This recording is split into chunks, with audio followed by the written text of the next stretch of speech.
تو زندہ ہے، تو زندہ ہے، تو زندہ ہے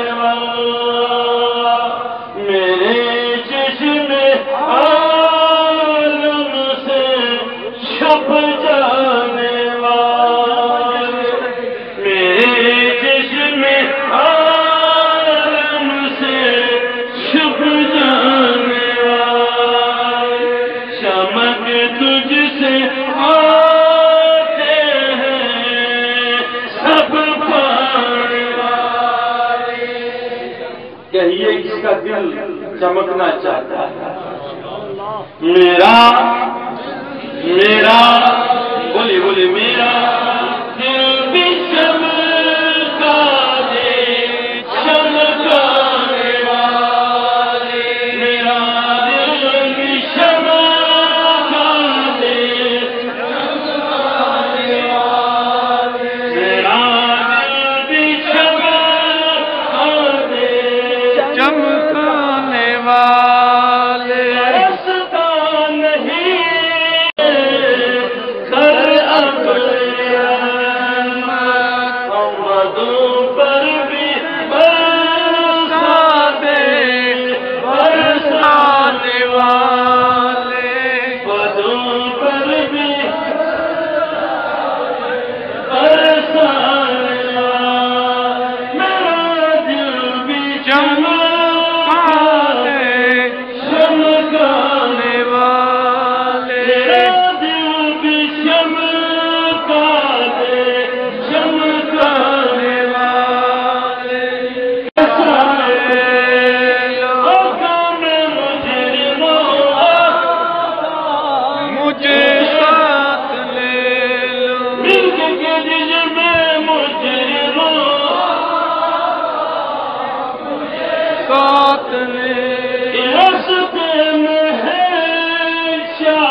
جملہ محبین اولیاء و شکان محمد رسول اللہ۔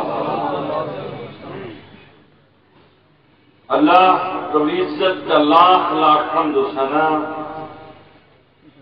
جس رب کائنات نے آج جمعیت اہل سنت بارہ ملا کے بینت دبے علماء اعظام کی کثیر تعداد، مدخان ثنا خانان مصطفیٰ اور پھر جملہ عاشقان مصطفیٰ کو آج اس تواریخی جلسے میں آنے کا توفیق مرحمت فرمایا۔ اللہ رب العزت کرے ہم سب کے لیے دنیا میں اور قبر میں اور حشر میں آج کا دن باعث نجات ہو، باعث مغفرت ہو، باعث رحمت ہو۔ ایک طویل وقت سے میں علماء اعظام کے خطابات نورانی سن رہا تھا، اور میرے ساتھ مفتی صاحب کا وعدہ تھا کہ جب بھی آپ آئیں گے تبھی آپ حق کو فارغ کریں گے، لیکن ان کی کرم نوازی ہے، عنایت ہے، طویل مدت تک اپنا دیدار کرایا اللہ کرے ان کی ایک طویل مدتی اور یہ اشتیاق ہمارے لیے دنیا اور آخرت میں بڑی وسیلہ کا ذریعہ ہو، اور جماعت اہل سنت کو اور پورے دنیا میں سنیت کو اللہ تعالیٰ ہر لمحے ہر پل ترقیوں سے ترقیاں دے کر اہل سنت کے جھنڈے کو بانے اونچے فلک پر سجا کر مزین رکھے۔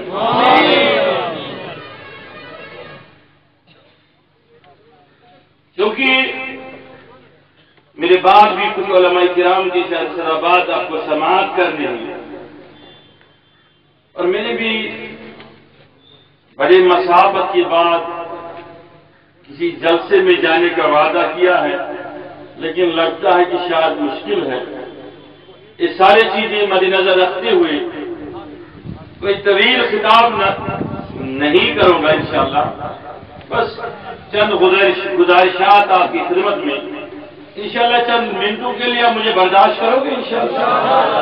تو جو پیچھے بیٹھے ان سے گزارش ہے انشاءاللہ سائے میں آئے، دھوپ میں نہ بیٹھے، انشاءاللہ سائے میں آئے اور نزدیک تشریف لائے انشاءاللہ۔ اگر یہاں نزدیک تشریف لائے تو انشاءاللہ قیامت میں حضور صلی اللہ علیہ وسلم اپنا دامن مبارک آپ کے لیے دراز نہ کریں، بلکہ آپ قرب دامان میں چھپ جائیں۔ تو گزارش ہے سب سے کہ نزدیک آ ایک مختصر مضمون ہے جو میں بتانا چاہتا ہوں، لمحات میں گزارش کے لیے کیونکہ وقت کی بڑی قلت ہے۔ یہ اللہ کا ارشاد ہے، رب العزت نے فرمایا اہدنا الصراط المستقیم۔ جب ہم نماز پڑھتے ہیں، چاہے خواہ کوئی کسی بھی فرقے سے ہو، کسی بھی جماعت سے ہو، اہل سنت سے ہی ہو، لیکن ہر کوئی پڑھتا ہے نماز، اور نماز میں ایک سورت کا پڑھنا لازمی ہے سبحان اللہ، جسے ہم سورۃ بولیے محبت سے سورہ فاتحہ کے بارے میں امام حجر عسقلانی کی ایک بڑی رائے ہے۔ انہوں نے فرمایا ایک ایسی صورت ہے کہ جس پہ پڑھا جائے اور موت اس کے حق میں اگر نہ ہو تو شفاعت اس میں موجود ہے۔ ہر مرض کی شفا سورہ فاتحہ میں ہے، اس لیے مولا کائنات علی المرتضیٰ نے فرمایا کہ سورہ فاتحہ میں پورے قرآن کا خلاصہ ہے، اور سارا خلاصہ بسم اللہ میں ہے، اور سارا بسم اللہ کا خلاصہ با کے نقطے میں۔ اگر مومن نے نقطے با سمجھ لیا وہ اسلام کو سمجھ لیا، اگر با کے نقطے کو نہ سمجھ لیا وہ اسلام کو نہیں سمجھا۔ تو آج کے دور میں ہم جب دیکھتے ہیں کہ اصلاح کے نام پہ بڑے بڑے تقریریں ہوتے ہیں، بڑے بڑے کانفرنسیں ہوتے ہیں، اصلاح ہمارے لیے ایسی ہی ضرورت ہے جیسے بیمار کے لیے شفا، یعنی کہ اصلاح ایسی شے ہے، ایسی چیز ہے جس کے بغیر دنیا میں کسی مرض کا مداوع ممکن نہیں۔ ہر باپ کی خواہش کی میرا بیٹا اچھا ہو، چاہتے ہو؟ ہر ماں کی خواہش میری بیٹی میرا بیٹا اچھا ہو، ہر بھائی کی خواہش کی اس کی بہن اچھی ہو، ہر بہن کی خواہش کی میرا بھائی اچھا ہو، ہر دادے کی خواہش کی میرا پوتا اچھا ہو، ہر نانا کی خواہش میری نواسی میرا نواسا اچھا ہو، ہے خواہش نہیں۔ تو اس لیے اصلاح دو طرفہ سے ہوتا ہے، کیونکہ میں نے بڑے وقت سے آپ کے جلسے کو دیکھا، اور مولانا مبارک صاحب جب سے تقریر فرما رہے تھے تب سے آپ اوڈی والے بڑے کنجوسی کر رہے ہیں سبحان اللہ کہنے میں۔ تو اس لیے علماء اہل سنت کا طریقہ رہا ہے، اس کی حدیث ہے کہ جس نے ایک بار ایمان میں سبحان اللہ کہہ دیا اس کے لیے جنت کے باغ میں ایک درخت لگتا ہی لگتا ہے۔ تو کون لگانا چاہتا ہے؟ اب جو جتنا درخت جلسے کرے، جو پیچھے بیٹھے وہ نہیں لگانا چاہتے ہیں، ہم لگانا چاہتے ہیں، بتائیے زور سے بتائیے، اب لگا مجھے کہ جلسہ اب ہے۔ گزارش ہے سب سے گزارش ہے کہ آپ چاہتے ہو اصلاح ہو، امت کی اصلاح ہو، ہر کسی انسان کا اصلاح ہو، ہر جماعت اصلاح کے نام پہ جلسے کرتی ہے، کوئی نماز کے نام پہ وہ بھی اصلاح ہے، کوئی زکات کے نام پہ اصلاح ہے، کوئی علم کے نام پہ اصلاح ہے، ہر اچھی بات میں اصلاح موجود ہے۔ اصلاح دو طریقوں سے ہے، اصلاح سے میرا مراد ہتھیار نہیں، وہ اصلاح ہے، اصلاح سے مراد صالح ہونا۔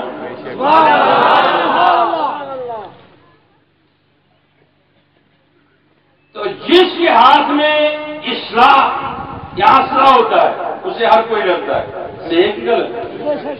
بولیے، کوئی 20 نوٹ کے بھی بندوق اٹھائے ہاتھ میں سب ڈریں گے کہ نہیں؟ اس کے ہاتھ میں کیا ہے؟ بولتے اسلحہ ہے، اسلحہ ہے، ہتھیار ہے، ڈر گئے لوگ، اسلحہ ہے۔ لوگوں فاروق اعظم سے سوال کیا گیا، کیا اسلحہ یعنی تلوار افضل ہے یا اصلاح افضل ہے؟ تو فاروق اعظم نے فرمایا 100 تلوار بردار آدمیوں کی، تو اس لیے علماء اصلاح نہیں اٹھاتے، اسلحہ نہیں اٹھاتے، اصلاح اٹھاتے، کہ اصلاح وہ تلوار ہے جو ہر متکبر، ہر نمرود، ہر مردود، ہر لعین، ہر گنہگار کا دل توڑ کر اسے اللہ کی رحمت میں، مصطفیٰ کی شفقت میں لے کر کھڑا کر دیتا ہے۔ میرے دل کو ہتھیار کی ضرورت نہیں، اسلحہ کی ضرورت نہیں، میرے دل کو اصلاح کی ضرورت ہے۔ سبحان اللہ۔ اس لیے ہم نے کہا، کہ سنت نے کہا اسلحہ والو اسلام میں فضیلت ہے۔ اگر اصلاح والے کے ہاتھ میں آ گیا تو زمانہ سلامت رہا، اگر اسلحہ بے اصلاح کے ہاتھ میں آ گیا تو کوئی داعش کو دیکھتے ہیں نا، عراقی جو بڑے بڑے زیارتوں کو شہید کرتے ہیں کہ نہیں، وہ اسلحہ تو یہودوں کو ان کے ہاتھ میں آیا لیکن اصلاح نہ تھا۔ ارے جب اسلحہ صدیق کے ہاتھ میں آیا زمانہ سدھر گیا، جب عمر کے ہاتھ میں آیا زمانہ سدھر گیا، فاروق اعظم کے ہاتھ میں آیا زمانہ سدھر گیا، غوث اعظم کے ہاتھ میں آیا زمانہ سدھر گیا۔ اس لیے جب مسلمانوں نے اصلاح اٹھایا، اگر مسلمان تھے اصلاح والے تو زمانہ بدل دیا۔ اس لیے مسلمان پہلے اصلاح اٹھاتا ہے، بعد میں اصلاح اٹھاتا ہے۔ اس لیے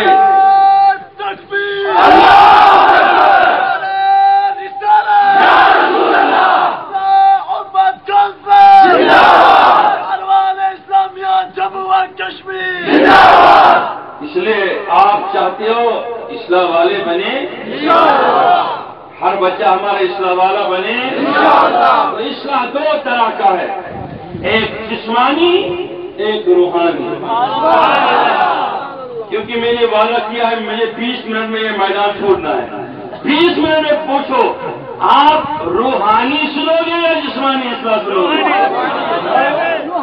بولے واپس سے کہہ دیجیے دونوں، اس کا مطلب 8 منٹ میں دونوں۔ جب جسم بیمار ہوتا ہے تو ضرورت ڈاکٹر کی ہوتی ہے۔ کوئی بیمار ہوا، بخار ہوا، تب ٹھیک ہوا، کوئی بھی مرض تشخیص ہو گئی مرض کی، اب سیدھا اس نے ڈاکٹر کنسلٹ کرنا ہے۔ ڈاکٹر سے تو ملنا ہی ملنا ہے. ڈاکٹر نے دیکھا کہ اس کو ذیابیطس ہے، شوگر کی بیماری ہے، سرطان کا مرض ہے، پھلا مرض ہے، پھلا مرض ہے، نہ جانے آج کتنے مرض ہو گئے ہیں. اللہ ہر مریض کو شفا دے. تو ڈاکٹر نے اسے پوچھا، جب تشخیص ہو گئی کہ شوگر والا ہے، بات سمجھ میں آئی، تو ڈاکٹر نے پوچھا تیرے گھر میں کوئی شوگر والا ہے؟ اس نے کہا ہاں میری ماں کو تھا، پھر اس کے والد صاحب کو تھا. تو ڈاکٹر نے بتا دیا یہ جینیٹک ہے، یہ پشتوں سے ہے، اس کی دوائی یہ ہے. سبحان اللہ. تو کسی سے پوچھا آپ کا یہ جو شوگر ہے، پہلے بھی تھا کسی کو خاندان میں؟ سے کہا نہیں. کہا آپ کی دوائی یہ نہیں ہے، یہ ہے. اب بات سمجھتے ہیں. دوائی شروع ہوئی، لیکن دوا سے پہلے ڈاکٹر صاحب نے فرمایا آپ کو پرہیز بھی کرنا ہے. اب آپ زیادہ گوشت نہیں کھانا، کھانڈ نہیں کھانا، مٹھائیاں نہیں کھانا، فلاں چیز نہیں کھانا، فلاں چیز نہیں کھانا. اس نے کہا جناب یہ ساری چیزیں تو بند ہوئی، آپ کی دوائی کا کیا فائدہ ہے؟ جب علاج میرا آپ کے پرہیز میں ہے تو دوائی سے کیا مطلب ہے؟ بات سمجھ میں آئی کہ نہیں؟ کوئی آدمی گیا تھا کسی ڈاکٹر کے وقت کے بال نہیں تھے، اس آدمی کے بال نہیں تھے، تو ڈاکٹر نے نسخہ لکھا اس کو یہ دوائی لینا اور یہ تیل لگانا، یہ مالش کرنا. تو اچانک سے مریض کی نظر، اس مریض نے مجھے کہا اس کی نظر اس کے سر پر پڑی تو ڈاکٹر کے سر پر بھی بال نہیں تھے. تو اس نے وہ چٹھی اسے لے لی، کہا ڈاکٹر صاحب معافی دے دیجیے، مجھے علاج نہیں کرنا ہے. بولا کیوں؟ آپ تو علاج کرنے کے لیے آئے. کہا ڈاکٹر صاحب جب آپ کے سر پر نہیں تو میرا علاج کیا کرو گے؟ میرا علاج کیا کرو گے؟ مجھے کہاں سے لاؤ گے؟ تو اس لیے بات میں کہنا چاہتا ہوں، ڈاکٹر نے اس لیے پوچھا اسی چیز سے پرہیز کرنا، تو اسے کہا ٹھیک ہے جناب پرہیز کروں گا. پرہیز کیا اس نے، شوگر تھمی، شوگر ختم ہوا، پھر اس کے بعد وہ جاتا رہا، کئی سال ہوئے شوگر نہیں. پھر اس نے ایک بار ڈاکٹر سے پوچھا حضرت مجھے بار بار اب کیوں آنا ہے؟ اس نے کہا نہیں آپ کو ٹیسٹ کروانے پڑیں گے، پتا نہیں ہے کب بگڑ جائے گا، کب آپ کے اندر شوگر زیادہ بڑھ جائے گا. تو پتا چلا جب کوئی جسمانی طور بیمار ہوا تو ڈاکٹر نے اس سے تشخیص کر کے مرض کا پتا بتا دیا، پھر علاج لکھا، پھر نسخے لکھے، پھر باضابطہ طور علاج معالجہ شروع ہو گیا، پھر کسی چیز سے بچنے کے لیے بولا. اسی طریقے سے زمانے میں مرض بڑھا تو اللہ تعالی نے محبوب کو بھیجا نسخے کیمیا کو ساتھ لے کے، فرمایا مصطفیٰ جن لوگوں کو آپ تشخیص کرنا چاہتے ہو، جنہیں نسخے لکھنا چاہتے ہو، آپ ہر دور میں نسخہ نہیں لکھ سکتے. آپ کو ایک بار نسخہ میں نے ساتھ دے دیا، یہ بتا دینا تشخیص خود فرمانا کہ قیامت تک جو بیمار ہو جائیں گے جسمانی، انہیں آپ کو جسمانی طور بھی بچانا ہے، روحانی طور بھی بچانا ہے.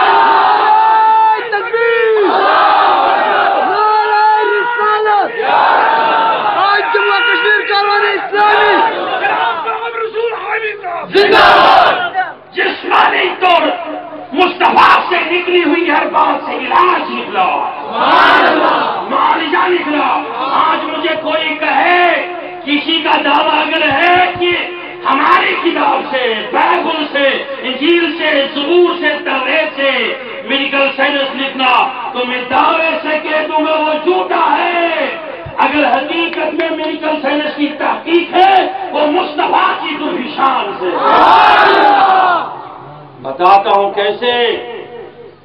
آدم علیہ السلام کے دور سے عیسیٰ تک کتنا عرصہ گزرا، کوئی میڈیکل سائنس والا ہاسپٹل بنا آپ نے بھاگتے ہوئے دیکھا؟ تواریخ میں کوئی کسی ڈاکٹر کا نام سنا؟ تواریخ میں کوئی تشخیصی سینٹر دیکھا؟ نہیں۔ اگر تب یہ مل کر سائنس ہوتا ان پچھلے والے کتابوں میں یا پچھلے ادیان میں، تو وہ یہ سارا کچھ معلوم ہوا ہوتا اور ہمارے نظروں میں آتا، لیکن تب کچھ نہیں ہوا جب مصطفیٰ تشریف لائے۔ مصطفیٰ کے غلاموں میں سے کسی غلام نے امام مالک کو پڑھایا، انہوں نے ابو علی سینا کو پڑھایا، جس میں پہلی میڈیکل سائنس کی کتاب، جس میں آج MBBS اور MD کا نگار ہے، وہ کتاب امام مالک کے شاگرد کی لکھی ہوئی ہے۔ توجہ ہے نا؟ پھر اس کے بعد یہ تو جسمانی مرض کی شفا،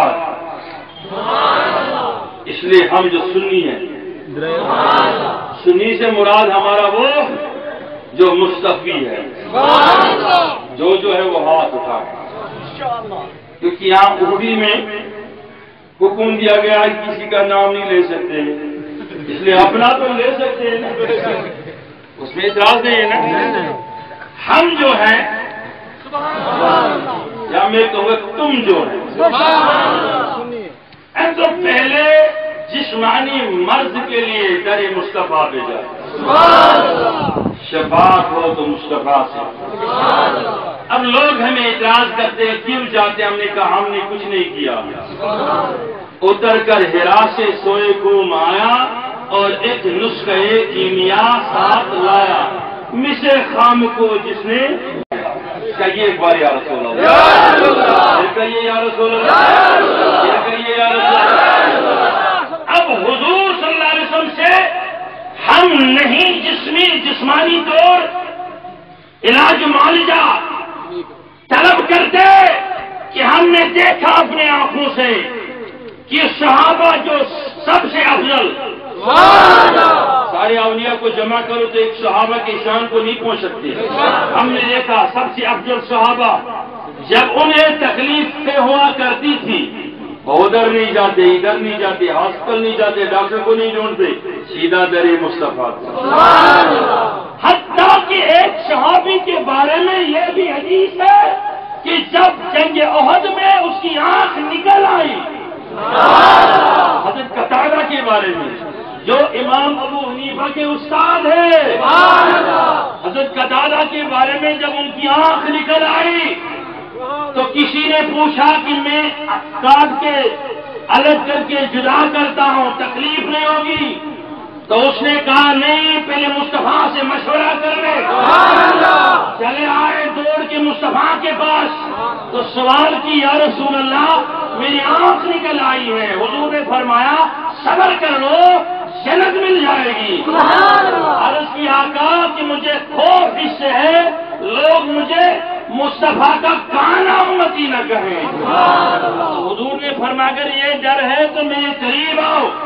ایک روایت میں حضور نے کاٹ لی آنکھ اور اپنے ہتھیلی مبارک پر رکھ لی، ایک روایت میں حضور نے لاب دہن فرمایا، پھر لاب دہن فرمانے کے بعد آنکھ کھولی، آنکھ کو اس کے قالب میں ڈالا، پھر بند کیا، فرمایا دیکھو حضرت قتادہ نے بیان کیا کہ اس والی آنکھ سے مجھے خالصتاً دل میں نظر آتا تھا، لیکن اس والی آنکھ سے دل میں بھی دکھا دیتا تھا۔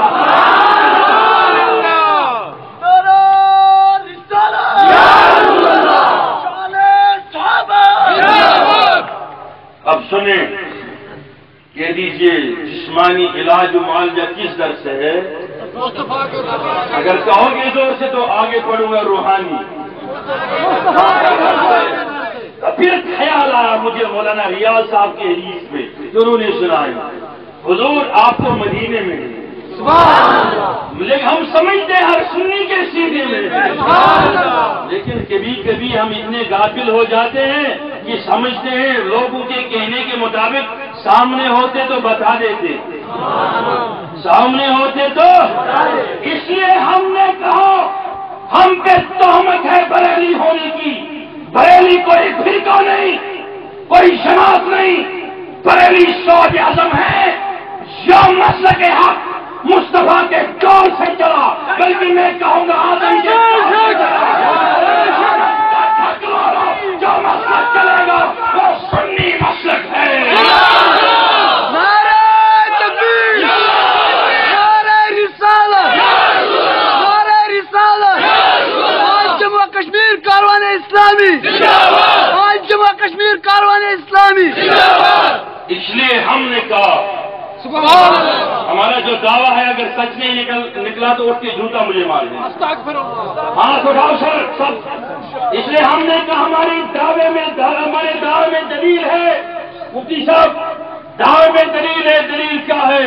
ہم نے کہا ہر نبی کو ہم ماننے والے، ہر صحابی کو ہم ماننے والے، ہر اہل بیت کو ہم ماننے والے، ہم نے کہا ہر ولی کو ہم نے ماننے والے، جان باز ولی کو ماننے والے، بولے سلطان العارفین کو ماننے والے، سید عبد القادر شیرازی کو ماننے والے، تیری ہجویری کو ماننے والے، خواجہ کو ماننے والے۔ خدا نے فرمایا جس جماعت کے ساتھ نبی ہوں گے، ولی ہوں گے، رسول ہوں گے، شہید ہوں گے، وہی جماعت حق والی جماعت۔ اب میں نے آپ پہ فیصلہ چھوڑا، نام تو میری نہیں لیا، میری اپنا نام کرو، مجھ پہ کرو کہ میں اپنا کہہ رہا ہوں نا، میں کون ہوں، یہ میرا مفتی صاحب کون ہے۔ اس لیے ہم نے مصطفیٰ سے سوال کیا، یا رسول اللہ، ہاتھ اٹھائیے، یا رسول اللہ آپ سے فریاد ہے، یا رسول اللہ آپ سے فریاد ہے، زندہ پھرے پاک ملت کیجیے، زندہ پھرے پاک ملت کیجیے، یا رسول اللہ کی کثرت کیجیے، یا رسول اللہ کی کثرت کیجیے، ذرا کیجیے، کہیے یا رسول اللہ، اور ایک بار کہیے، اس نے کہا، ہم نے کہا یا رسول اللہ۔ صحابہ نے سوال کیا، اے آقا آپ تو پردہ فرمانے والے ہیں، اب ہمارا معالج جسمانی دور ہے۔ حضور نے فرمایا میں نے جسمانی اور روحانی معالجین کا انتخاب کر لیا، دو ہے آپ کے لیے،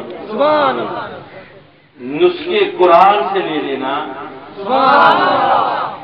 اور ڈاکٹری جو میں کر رہا تھا آپ کو وہ میں بھی کروں گا، لیکن اگر بالمشافہ ڈاکٹری کروانا چاہتے ہو تو میرے اہل بیت ہے نا، وہ اولیاء ہے نا، ان کا دامن کبھی نہیں چھوڑنا۔ اس لیے ہم نے دیکھا کہ جب صحابہ کے ہاتھ کٹ جاتے، کمبل نکل آتے، چیچک کے مرض ہوتے، بخار میں صحاب جل جاتے، آنکھیں نکل آتی، انگلیاں کر جاتے، تو مصطفیٰ انہیں جوڑ بھی لیتا تھا اور دعائیں بھی دیتا تھا۔ پھر آیا دور فاروق اعظم کا، تشخیصی مراکز کے امیر المومنین ہو گئے، پھر عثمانی غنی کا آیا وہ امیر المومنین ہو گئے، علی المرتضیٰ کا آیا وہ امیر المومنین ہو گئے، دھیرے دھیرے دھیرے دھیرے دھیرے جسمانی اور روحانی بیماریوں کے معالج دھیرے دھیرے بدلتے گئے۔ یاد رکھنا، بدلتے گئے، میں نے کہا معالج بدلتے گئے۔ اب ہم نے سوال کی یا رسول اللہ جسمانی معالجین تو بدلتے گئے، یہ روحانی معالجین بھی بدلیں گے کیا؟ حضور نے فرمایا نہیں، روح تو امر خدا ہے، خالی جب جسم بیمار ہوگا تو معالج بدل جائے گا۔ کبھی فرق کتنی ہے؟ جسمانی معالج میں بھی فرق اتنی ہے، مریض میں یہ فرق ہے کہ وہ کبھی غوث خواجہ سے علاج کروائے کبھی ڈاکٹر سے علاج کرو. ہم نے کب کہا غوث خواجہ یا ڈاکٹر خدا ہے؟ ہم نے کہا نہ وہ خدا ہے نہ یہ خدا. جو ڈاکٹر کی تعلیم ہے طبی تعلیم یہ بھی حضور کی دین ہے. جو غوث خواجہ کی تعلیم ہے وہ بھی حضور کی دین ہے. جب اس میں ایمان ہے اس میں ایمان کیوں نہیں؟ اس لیے ہم نے کہا ہمارا جو ایمان ہے وہ ڈاکٹر کے علاج پر بھی ہے کیونکہ یہ رب کائنات کی طرف سے ہے. اور ہم نے کہا ہمارا غوث خواجہ کی شرینی پہ بھی ہے. کیوں؟ وہ بھی خدا کی طرف سے ہے. اب ہاتھ بلند کریں. اور جسمانی معالج تو بدلتے رہیں روحانی معالج بدلیں گے. کیوں؟ حضور صلی اللہ علیہ وسلم نے ارشاد فرمایا. آخری حدیث میں بتانا چاہتا ہوں اب سے رخصت. اب سب چاہتے ہیں کہ روحانی طور بھی ہم جسمانی طور بیمار ہوتا ہے تو آدمی گر جاتا ہے پڑ جاتا ہے سو جاتا ہے. جب روحانی طور بیمار ہو جائے جب روحانی طور بیمار ہو جائے تو آدمی میں حرص آتا ہے نفس پرستی آتی ہے خواہش نفس آتا ہے. وہ روحانی طور بیمار ہو جاتا ہے وہ بدی پہ اترتا ہے وہ ہر نیکی کے خلاف برعکس کام کرتا ہے. اب سنیں کیسے وہ شروع کرتا ہے مسجد کے مؤذن سے شروع کرتا ہے. کوئی جب مؤذن آذان دے مسجد میں تو کہتے ہیں وہ کشمیری میں ایک لفظ ہم بہت پر بولتے ہیں جب وہ آذان دیتا اللہ اکبر اللہ اکبر تو وہ کہتا ہے کہ روٹن پکڑ لی کہتے کہ نہیں یہ سچ ہے کہ غلط ہے. آیا پتہ نہیں کدھر کدھر سے کون کون کام کر کے کیا آسانی بدل کرنے کے لیے آیا مسجد. یہ مؤذن سے نفرت نہیں یہ آذان سے اس کی نفرت ہے. ارے کیوں؟ وہ روحانی طور بیمار ہو چکا ہے اس کا دل مردہ ہو چکا ہے وہ روحانیت کے مرض میں مبتلا ہے. اسے کوئی بخاری شریف نہیں بچانے والا اسے کوئی مولوی امام نہیں بچانے والا. اگر اسے بچائے گا اسے قبور صاحب کی زیارت پر لے چلو اسے مخدوم صاحب کی زیارت پہ لے چلو یا ادھر سے وہ نظر کرم فرمائے. ایسا پیر چاہیے جو اس کے روح کو زندہ کرے. لیکن غوث اعظم نے یہ فرمایا غوث اعظم کے دور میں جب حضور غوث اعظم مقبرے میں قبرستان میں فاتح خوانی کے لیے تشریف لاتے تو قبرستان کے دروازے پہ گیٹ پہ مین گیٹ جو ہوتا اس میں بڑی لائن لگتی لوگوں کو. اڑی والوں ہاتھ اٹھاؤ کہیے ایک بار یا رسول اللہ. آپ کو کیا لگتا ہے یہ لائن کس لیے ہوگی؟ اپنے مردوں کے لیے ارواح کے لیے مغفرت کی دعا کی یہی لگتا ہے نا. لیکن ایسا نہیں ہوتا. ایک آدمی آ کر ملتا حضور 20 سال پہلے میرا والد کی موت ہو گئی فلاں حادثے سے اس کے بعد جو دولت تھی فلاں چیز میں نے اس بارے میں اسے ڈسکس نہیں کی. موت اچانک سے ہوئی. اب میں چاہتا ہوں حضرت آپ کو جانا ہی ہے تو اسے پوچھ لینا کہ وہ دولت اس نے کہاں رکھی ہے. پھر دوسرا آ کے یہ پوچھ لیتا میری ماں کو میری سلام کے دینا اور اس سے پوچھ لینا بیٹے کی فکر ہے آپ کو. تیسرا کے تیسرا بتاتا چوتھا بتاتا اور کہیں 100 بار غوث اعظم کے سامنے نامے لکھواتے تھے. پھر جب حضور سیدنا غوث پاک قبرستان چلے جاتے کہیں راتوں رہتے کہیں دنوں رہتے پھر جب تشریف واپس لاتے تو تو ہر کسی کو اس کے ارواح کی نوید سنایا کرتے ہیں۔ فرمایا تیرا فلاں مجھے ملا، اس حالت میں ملا۔ اس نے یوں آپ کے لیے کہا آج لوگوں ایسا کیوں نہیں ہوتا کہ ہم مرض میں مبتلا ہوئے، جسمانی مرض کے لیے ہسپتال بن گئے، روحانی مرض کے معالجین کو ہم نے ختم کر دیا۔ ہم نے کہا باطن تو ہے ہی نہیں، پیر کے پاس کیوں جائیں گے، یہ ولی کیا کرے گا؟ اس لیے لوگ روحانی تو بیمار ہوتے گئے۔ جتنی روحانی بیماریاں آج بڑھ رہی ہے، اس لیے آج کے دور میں جب ہم دیکھتے ہیں بیٹی خائف ہے کسی غیر سے نہیں، چاچے سے، بتیجی خائف ہے چاچے سے، بانجی خائف ہے ماما سے، آپ بے حق نہیں مانتے؟ مجھے ایک لڑکی ملی اپنی ماں کے ساتھ، وہ پڑھتی تھی اپنے ننیحال میں، اس کی ماں نے کہا وہاں اس کا نانو ہے نانی ہے، ان کی خدمت ہی کر لیتی اور کوئی نہیں ہے۔ تو بیٹی نے کہا حضرت میں مر جاؤں گی، خودکشی کروں گی، سوسائڈ کروں گی، لیکن وہاں نہیں جانا چاہتا۔ میں نے پوچھا کیوں؟ اس نے کہا میں اکیلے میں بتانا چاہتا ہوں۔ تو اس نے مجھے بتایا حضرت مجھے وہاں عزت کا خطرہ ہے۔ میں نے پوچھا کس سے خطرہ ہے؟ وہاں تو تیرا نانو نانی رہتی ہے۔ تو اس نے کہا کہ وہاں مجھے کسی غیر سے خطرہ نہیں، مجھے اپنا ہی ماموں جان بری نگاہ سے دیکھ رہا ہے۔ یہ ہمارے معاشرے کی حالت ہے۔ ایک ماں نے آ کے مجھے اپنا دکھڑا سنایا، کہا حضرت دعا کریں میرے دونوں بیٹوں کی موت ہو جائے۔ میں نے پوچھا آپ کیوں ایسا کروانا چاہتی ہو، کیوں دعائیں بھاگ دیتی ہو اپنے بچوں کو؟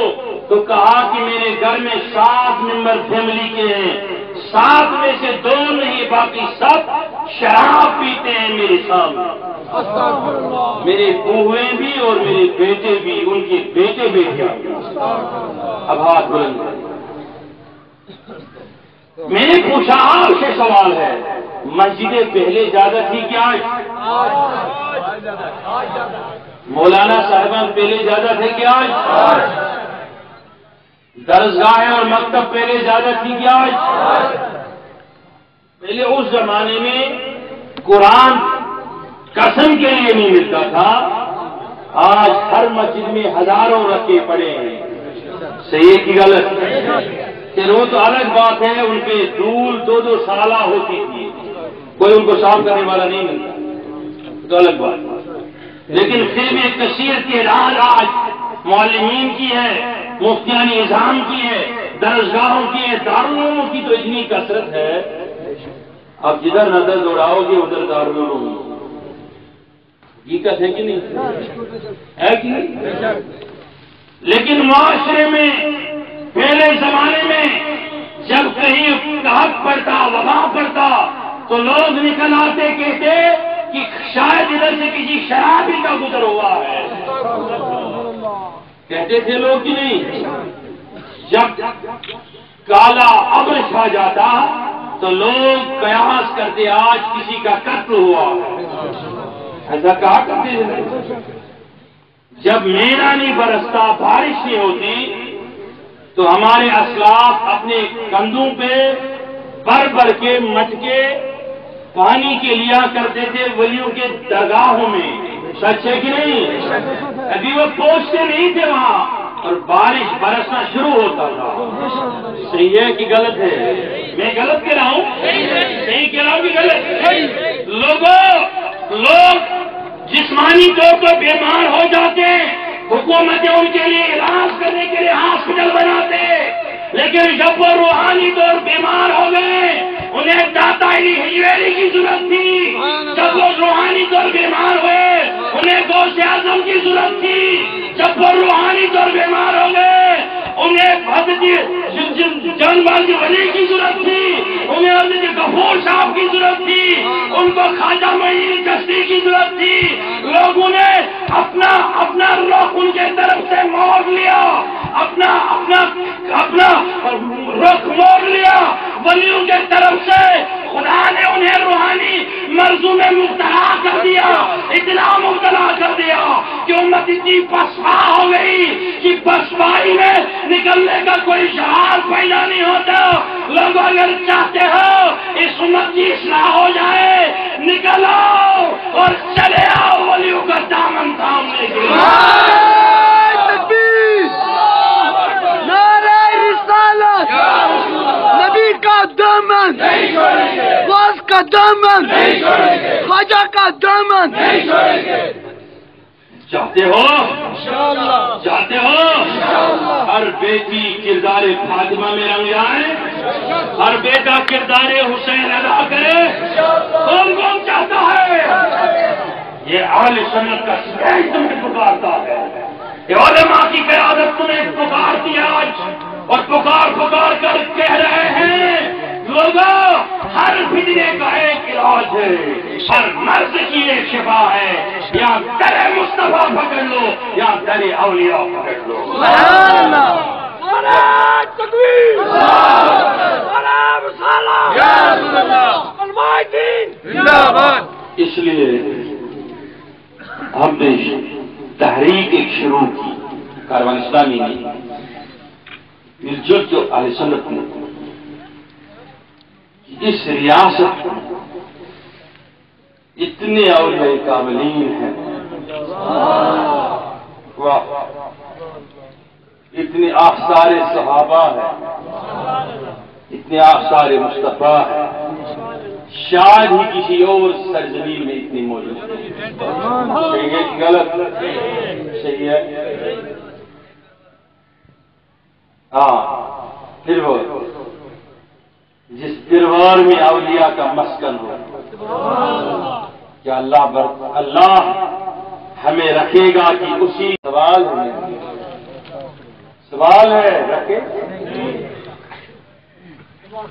بولیے. سرزمین پر ولیوں نے سجدے کیے، لمبے لمبے چلے انہوں نے کیے، ذکر خدا ذکر رسول کیا. اس سرزمین پر آج برائیاں ہیں، حرام کاریاں ہیں، شراب ہے، کباب ہے، سب جوازتیں موجود ہیں، لیکن پھر بھی ہم دس سے مس نہیں ہو رہے. صحیح کی غلط؟ صحیح بات ہے. میں اگر اوڈی کے بارے میں بات بتا دوں گا تو یہاں کی 22% یوتھ جو ہے وہ ڈرگ ایڈکٹ یا شراب نوشی میں پورے جموں کشمیر کی بات اگر کریں خالی دہلی کی تو 28%، ہر 100 میں 28 آدمی. کون لوگ؟ کشمیری پریوار کے رہنے والے. ہماری بہن بیٹیاں دلی کے بڑے بڑے مساج پارلروں میں مساج کرتے پھرتے ہیں، انہیں بڑی تنخواہیاں ملتی ہیں، پورے دنیا میں آ چلی جاتی ہے. میں پوچھ رہا ہوں آپ سے میرا سوال ہے کہ آپ نہیں چاہتے ہو اس سرزمین بھی شراب کا خاتمہ ہو جائے؟ ضرور. آپ چاہتے ہو کہ ہمارے بچے شراب اور ایسے منشیات سے نعوذ باللہ من ذالک برباد ہو جائیں؟ کوئی چاہے گا؟ تو ہم اس طریقے سے جس طریقے سے کشتی میں سوار ہوتے ہیں، تو جب کشتی میں سوراخ ہوتا ہے تو پانی اندر آنا شروع ہو جاتا ہے، پانی پوچھ لیتا ہے کون کیا ہے، پوچھتا کہ نہیں، وہ ڈوب جاتی کشتی تو سب ڈوب جاتے ہیں. یہ نہیں کہہ رہا کہ میرے گھر میں نہیں ہے اس کے گھر میں تو مجھے کیا فرق پڑے. ہم نے یہ کہا تھا کہ جو یہ کہتے ہیں مجھے کیا ہے تو وہی زمانے میں بربادیاں پیدا کرتا. ہم سے پہلے جو قومیں آئی انہیں اللہ نے غرق کیا، مٹا دیا. آج ہم بھی مٹ گئے ہوتے، کب کے نام و نشان نہیں رہتا. آپ نہیں دیکھ رہے بھی اسرائیل کی وجہ سے کیا ہو رہا ہے فلسطین؟ اب عراق کی حالت نہیں دیکھ رہے ہیں کیا؟ اگر حالاتیں دیکھ رہے ہیں تو پھر آپ یہ بھی دیکھیں کہ ہم بھی کب کے مل گئے ہوتے ہیں جب اللہ تعالیٰ نے قوم لوط کو اٹھا کے پلٹ دیا، قوم سمود کو ڈبا دیا، قوم عاد کو ختم کر دیا، قوم نوح کو مٹا دیا۔ آج یہ قوم بھی باقی نہ رہتی، اس لیے رہتی ہے کہ رب کا ارشاد ہے کہ مصطفیٰ میں انہیں بھی مٹاتا، جب ارادہ مٹانے کا کرتا ہوں تو تیرے زلفوں پہ نظر پڑتی ہے، تیرے گنبد خضرا پہ نظر پڑتی ہے، مجھے حضرت داتا علی حجویری کی زیارت پہ نظر پڑتی ہے، مجھے خواجہ کے روضے پہ نظر پڑتی ہے۔ انہیں باقی رکھنے کے لیے ان جیسے ہنجاروں کو باقی رکھتا ہوں۔ اس لیے اگر چاہتے ہو کہ ان سب چیزوں سے آپ نکل آئے تو ہاتھ کھڑا کرے اور وعدہ کر لو کہ جو میں نے پہلے ہی کہا، اگر آپ چاہتے ہو اسے نکلنا تو میں روحانی بات بتا دوں۔ چاہتے ہو؟ میں نے پہلے اس بات میں واضح کیا تھا، ہم پہ تو الزام ہے کہ یہ بریلی ہے، وہ ہے، یہ ہے، ہم کسی فرقے کی دعوت نہیں دے رہے، بے شک بس ہم اولیاء والی دعوت دے رہے ہیں۔ دعوت چاہتے ہو برائیوں سے نکلنا، سارے معاشرے کو آپ بنانا چاہتے ہو کامیاب، ہر مسلح کو صاحب اصلاح بنانا چاہتے ہو، ہر معلم کو صاحب اصلاح بنانا چاہتے ہو۔ اس لیے معلم ہم نے دیکھا استادوں کے ذریعے سے، ٹیچروں کے ذریعے سے 2 سال میں 78 واقعات ہو گئے جو چھوٹے چھوٹے بچوں پہ انہوں نے بری نظروں سے دیکھا اور کہیں پہ ریپ بھی ہو گئی۔ صحیح ہے کہ غلط ہے؟ وہ معلمین کی وجہ سے۔ اسی طریقے سے جو ڈاکٹروں کا طبقہ ہے ان میں بھی کئی لوگوں کی وجہ سے ایسے وارداتیں ہوئے ہیں۔ مبلغین کا طبقہ، مقررین کا طبقہ، یہ جو ہمارے تاجرین ہیں ان کا طبقہ، ہر ایک طبقے میں ایسے افراد ملیں گے آپ کو۔ اس کا ایک ہی حل ہے کہ ہاتھ اٹھا کے، ہاتھ بلند کر کے کہا اگر اس چیز سے نکلنا چاہتے ہو تو ایک ہی رستہ ہے، وہ رستہ چاہتے ہو تکبیر،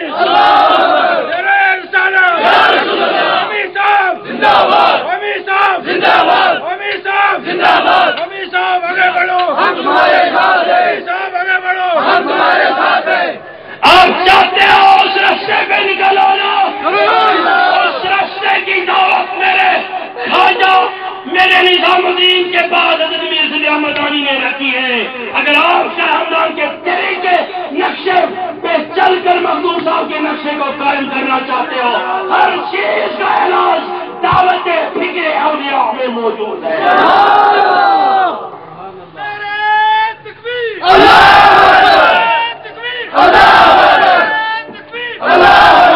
اور اسی کے ساتھ میں رخصت ہو رہا ہو اور انشاءاللہ دعا کے ساتھ انشاءاللہ جی انشاءاللہ ضرور یہاں پہ بے روزگار بچے بھی آئے ہیں اور بیمار ضرور انشاءاللہ، لیکن اس کے لیے آپ کو ہاتھ بلند کرنا،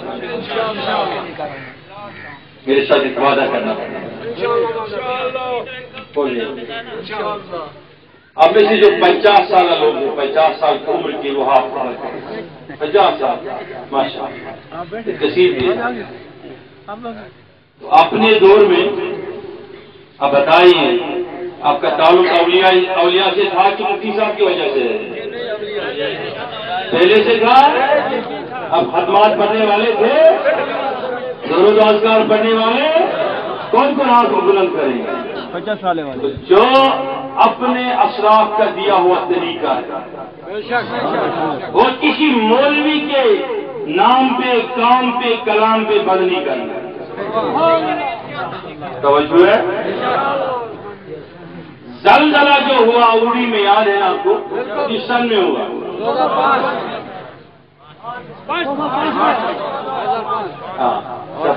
2005 میں۔ اور مہینہ کون سا تھا؟ اور رمضان کا مہینہ بھی تھا یہ رمضان بھی، اور اس زلزلے کی جو ریکٹر پیمانے پہ جو اس کی سکیل تھی نا، جو سکیل ریکٹر پیمانے پہ اس کی جو انٹینسٹی، جو اس کی فریکوینسی تھی وہ برابر تھی۔ اسلام آباد سے ہم اننت ناگ بھی کہتے ہیں، اننت ناگ میں بھی وہی تھی اور اوٹی میں بھی وہی تھی، کوئی فرق نہیں، لیکن سب سے زیادہ نقصان جو ہوا اوڑی میں ہوا کہ نہیں؟